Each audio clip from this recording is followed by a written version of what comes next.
All right, Emma. Okay, so this is the first notes of the last section of our notes, right? So I wanted to take a moment here and address, in the midst of like the war on terror and all these wars and stuff that are going on, um, we have like broad social changes that have been happening, right? So now is a good time to introduce pay equity, okay? Because pay equity is the gender imbalance between men and women and how much men and women make. And so in the United States, after the sexual revolution in the 1970s, this has been an issue that has been on the minds of people for decades and decades. And as we get into the 2000s, this is going to become a much more driving force amongst like women's rights activist groups and stuff like that. We don't have like one solid event. Like there's no like 9/11 terrorist attack, kind of event. What this is like a broad social change that was happening over. So Yes. in the United States, the average woman in the United States makes about 80 cents for every dollar a man makes. Okay, 80 cents for every dollar a man makes. And the great beehive state of Utah is the most gender unequal state in the nation. We're number 50. We're number 50. We're number 50. Yeah, we're the worst. We are the most gender unequal. Women make 71 cents for every dollar a man makes in Utah. So we are the lowest. So what do you think is causing this? What do you think is causing this issue? Like thinking. I'm not sure. So how much of this problem is sexism? Like sexism in the way that like a boss hires women and says, I'm going to pay the women less. Like how much of it do you think is that? I feel like it's a good portion, but I'm not sure if it's like the overwhelming part of it. Unless if I'm completely wrong, like I feel like some of it might just be like stuff that's been embedded and just hasn't really been looked at. I'm not sure. Yeah. So how often do you think it happens in the United States where like if I'm the boss and I'm hiring, two people, I have a whole bunch of people come in, I hire a man for the first job and a woman for the second job, right? They're both identical jobs. They're doing the exact same work. They have the same qualifications. But then the guy, I say, all right, buddy, I said, here, bro, I'm going to give you $60,000 a year. And honey, I'm going to give you $40,000 a year. Right? Like, how many bosses do you think do that? I don't know. Like a part of me wants to say, I really hope that there's not a bunch of that happening, but chances are there's probably a lot more than I realize. So the first thing we'll say is in the 1960s and 70s, there was quite a bit of that. Okay, it was pretty standard practice from like the 1970 backwards. It was standard practice to hire men and women to do the same job and then pay the woman less. Right, that was normal, and the idea was that she had a husband and that her money wasn't considered like real family money, like her money was considered bonus money, and so you give her less money, right? Yeah. And so that was the standard for a long time. Today it's almost zero. Okay, that almost never happens today, almost never, right? I'm not going to say it never happens because it does happen sometimes, right? But rarely. It doesn't happen very much. Okay. So what you need to do in the notes is you need to say reasons why women are getting paid less. And it is sexism, but I don't want you to just say it's sexism. That's a lazy answer, right? It's a lazy answer. It is. And sexism is a big complicated concept, right? That like touches all sorts of different aspects of society and stuff, So to just say it's sexist is like kind of an unthinking answer, right? Yeah. There's no detail, so it's kind of meaningless, right? That's like saying, what's the problem in America today? Racism. Well, yeah, racism's a problem, but like just saying that is not really a solution. You know what I mean? The answer is not complicated. We need to make the answer more complicated. So let's make the answer more complicated. It's a complicated problem. It deserves a complicated answer, right? Yeah. Okay, so here's our reasons. Here's the big four reasons, okay? So probably the number one in the United States is what we say is wage negotiation. And put enough space in your notes that you can put these in here and then define them, right? So wage negotiation, women generally speaking, this is not true of all women, but generally speaking, women don't ask for raises as much as men do. And when women sit down to negotiate their wages, they tend not to negotiate very strongly. They tend not to negotiate as much as men, right? Men almost always overvalue their worth to the company, almost always, right? And so it's a very, very common situation if we have Jack and Jill. Jack and Jill are both working in the same place, and then Yeah. they both have the same job. They were hired at the same time. They're hired for the same wage. Jack goes in to the boss after 6 months and says, "I'm doing a lot of work. I deserve a dollar raise." Jill says, "I'm doing just as much work as he is, but 6 months is too short. I don't think I deserve a raise this quick," right? And the boss will say, "Jack, you don't deserve a raise. 6 months is too much. It's too early," right? And then at a year, Jack says, "I'm going to go in and ask for another raise." And Jill says, "Now's about time for me to ask for a raise too." At this point, the boss has seen Jack twice. He's already turned Jack down once. And so he says, "Yeah, I already turned him down last time. I need to ask again," right? I need to really give him a raise this time, right? And so for Jill, he says, "Well, I've only seen her once. I guess I'm going to turn her down," right? So she gets turned down and walks away. And then Jack says, "Oh yeah, I deserve this dollar raise." And then the boss says, "Well, you don't deserve a dollar, but I can give you a 50-cent raise," right? And then Jack says, "Well, I'll take 50 cents." The end result here is that Jack asked more and asked for more, right? He asked more times and for more money. The result is he just got more money, even if Jill worked the same, Mhm. right? How is this sexist? This is sexist. How is it? I think with like the mindsets there Is the boss being of sexist? like how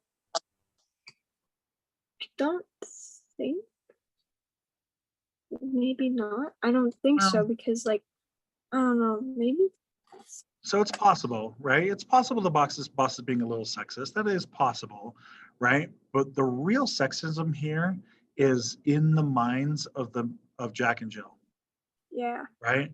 Because she's been taught her entire life to undervalue herself. She's been taught her entire life to undervalue herself. She's been taught her entire life to not to undervalue herself and to not ask for things, right? Hmm.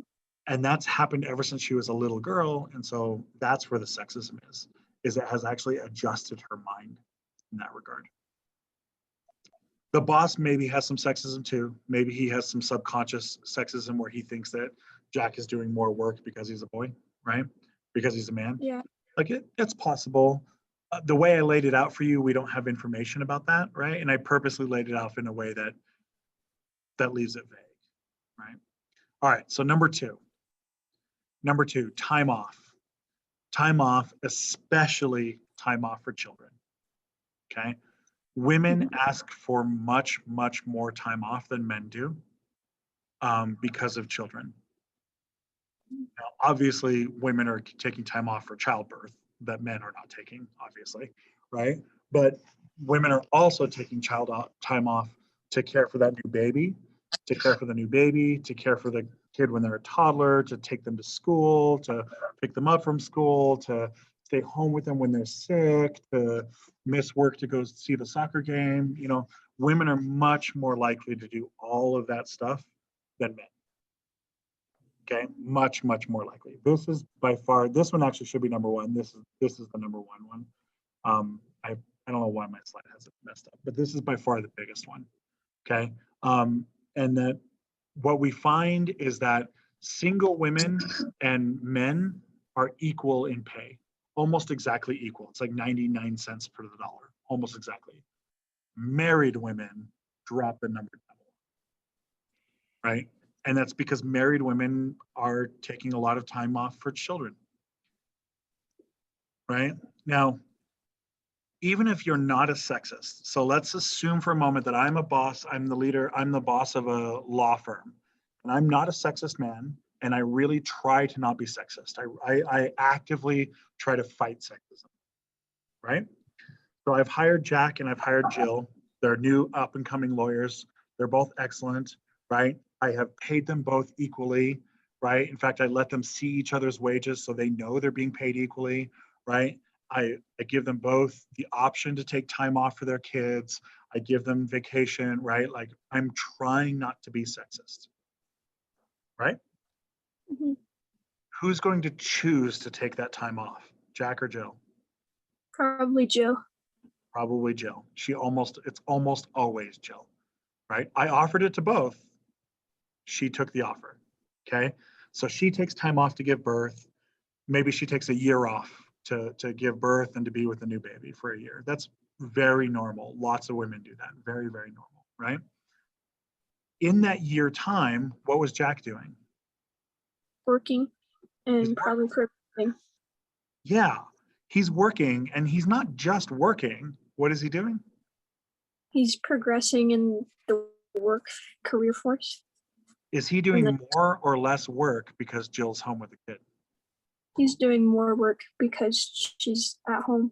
Exactly. So Jack is working this whole time and doing some of Jill's work, right? Let's say he's doing like a third of Jill's work, right? Her work was divided amongst three people, right? So he's doing like 1.3 person jobs essentially through this whole year.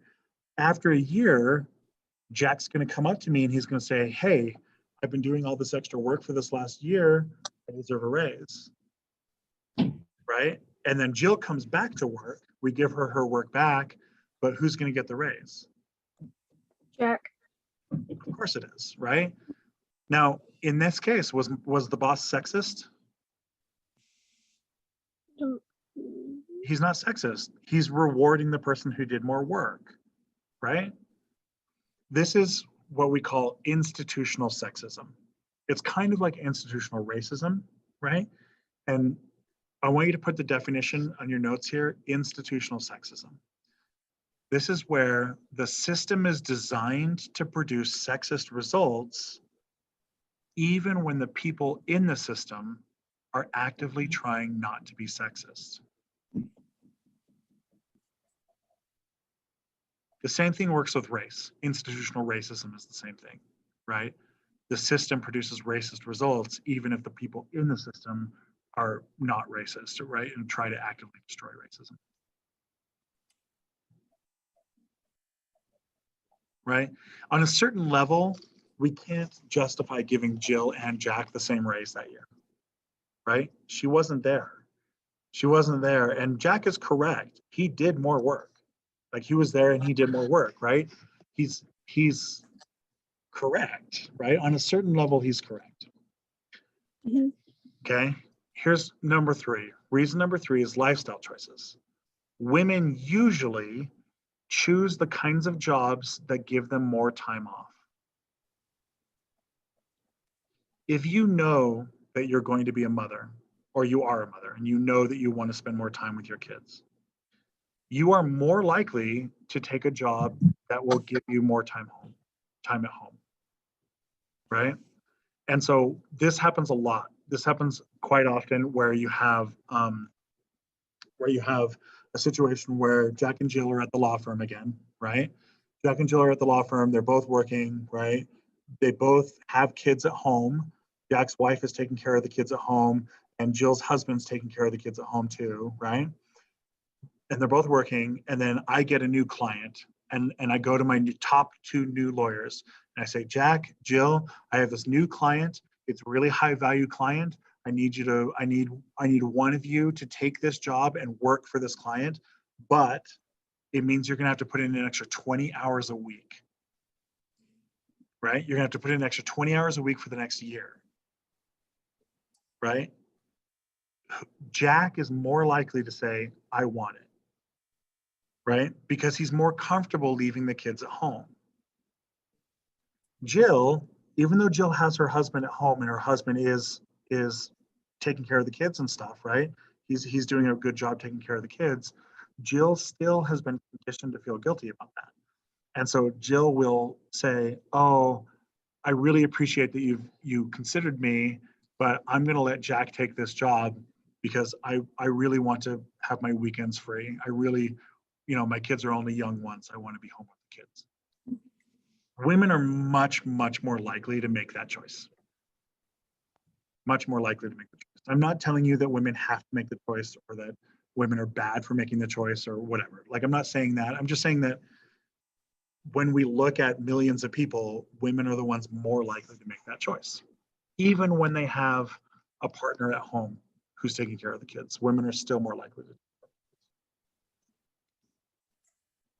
Right? That's what these lifestyle choices are. So women will oftentimes turn down promotions or job opportunities that would impede on their lifestyle. And men are much more likely to view their job more important than their lifestyle, right? Women have a tendency to view the lifestyle more important than the job, and the men have a tendency to reverse that. Now, all of these things move us into these systemic problems. This is number 4. So systemic problems is what we would call the institutional sexism. And systemic problems are where these ways of calculating wages, the way of calculating wages and the way of calculating raises and wages are prejudice against mothers. Right? And so we have a lot of things like my law firm, right? Like this law firm that I have Jack and Jill working at, right? I know that Jill has a new baby at home, right? And so it's hard for her. And so, in order to make the workplace more friendly to a new parent, I would maybe have to open up a daycare at my law firm or something like that, so she can bring her baby to daycare or something like that, right? Mhm. Very few workplaces do that. Almost no workplaces do that kind of stuff. Almost zero, right? But that's what you would have to do in order to make the workplace more mother friendly, right? And we in the United States have very, very few instances of that. Almost zero, right? Very, very few. So what do you think of these explanations for the gender gap?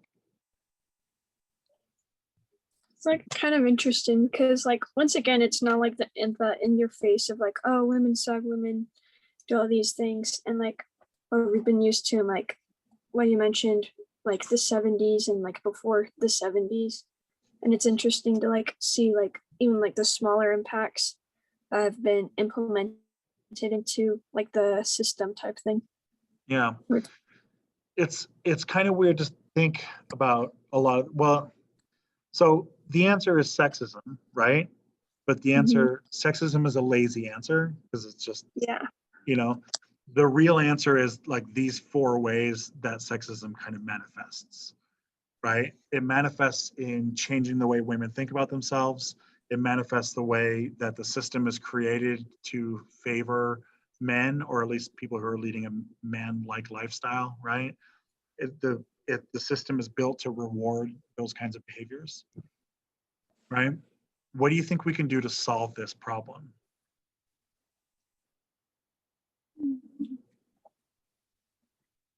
I'm not sure. I know like you brought up the daycare thing and like making it more mother friendly. I'm like thinking of other ways real quick. I haven't thought about this too much before. Um, So I we don't have know. there are some countries in the world that have solved this problem a lot, right? So like Sweden and Norway, a lot of the Scandinavian countries, um, women in those countries make like 99.9 cents for every dollar a man makes, right? Like they've almost completely solved the issue, right? Part of it is that they were required, so we can put it here in the notes, let's put solutions to the pay gap. Solutions to the pay gap. So they've solved this a couple of ways. One of the ways is you make workplaces more child friendly, make it more child friendly and mother friendly. That's one. So stuff like having a daycare at work, stuff like that, right? The other thing is that you require companies to give parents time off to be parents. So it's actually required. It's required that companies in some of these countries like Denmark and stuff, they require companies to give parents like 4 hours of time off every week in order for child functions. Like you are required to take time off from work to go to your kid's soccer game. Right? You're required to go to the ballet recital, your daughter's ballet recital, or your son's saxophone concert, or whatever. Like you're required to do that. Okay. The other thing is they have to give parental leave to both men and women so that men can take the time off to go be with the kids, you know. Obviously, childbirth, women are the ones giving birth, obviously, right? We're not gonna solve that issue for a long time. That issue is probably not going to be solved for a while. Anyway, but after the child is born, believe it or not, men can take care of the baby, right? Men can take care of babies. That may be shocking to you, but it is true. And what they found is that you have to give parental leave to both parents, but you have to require both parents to use it. So this is how they solved this issue. In Sweden, they gave both men and women 2 years off for every baby. So the husband and wife both got 2 years off with the baby, right? And both the husband and wife were required to take the 2 years off with the baby. And so I'm on a Zoom class right now. I can, hold on. Yeah, I'll know soon. Sorry. So they require both the mother and father to take the time off, right? And they actually fine them if they do work from home. You're fined if you're the lawyer and you go home and you're like working on one of the cases and stuff, you can get fined for doing that. Yeah. Here's the deal, right? We're still kind of sexist in the way we think about each other. We're still kind of sexist in the way that we talk about each other, the way we conceive fatherhood versus motherhood, right? Like we still have all these like sexual ideas about what we think men and women should do, right? And there's still this perception that being feminine or being womanly is weaker or less than being manly, right? And so women don't have a problem acting like men because it's like women are acting up, right? But men have a lot of problems acting down like women. You know what I mean? And so men perceive it as acting down, which is why men don't do it, which is why men don't take the leave to be home with their kids, which is why they had to change the law to force men to be home with kids. So far, that's the only way we've seen any country solve this issue. We don't have other examples of this being solved. There's other ways like with vacations and stuff and like wages. The other way is to, here's the other reform that most of Europe has done, is you outlaw negotiating for wages. Everyone has a posted wage, right? So everyone knows they have the same table. If you've been here with 5 years, and you have this much education, you will get this much money, right? And everyone will get this much of a raise every year. Like you get a 2% raise every year, no matter what, right? Like you have a chart that every single person in the company knows, so that no person in the company can ask for a pay increase and you can't negotiate. Right? It's kind of like public school teachers are kind of like that, right? You can actually see how much every teacher makes. Like you can find out all of our salaries. It's completely open. If you go to the like Canyons District website, you can look at our pay charts, right? And based on how much education you have, you move on this on the X axis, right? Oh, wait, X up, Y, X, Y, right? X, Y. I think that's right. I think it's why. Okay, sure. So however many years you've been in service is the X axis, and how much education you have is the Y axis, right? So if I have a master's degree and 10 years of service, I make this much money. And it doesn't matter if I'm a man or a woman or black or white or whatever. Like it's just boom, right? And it's completely open when we get bonuses for stuff, right? Like if you are going to coach this, you automatically get this much of a bonus. You get X bonus, right? And that X bonus doesn't matter if you're a man or woman or whatever. You have to make it open for everybody in that regard. Keeping wages secret hurts women. The more secret the wages are, the more women get hurt by it.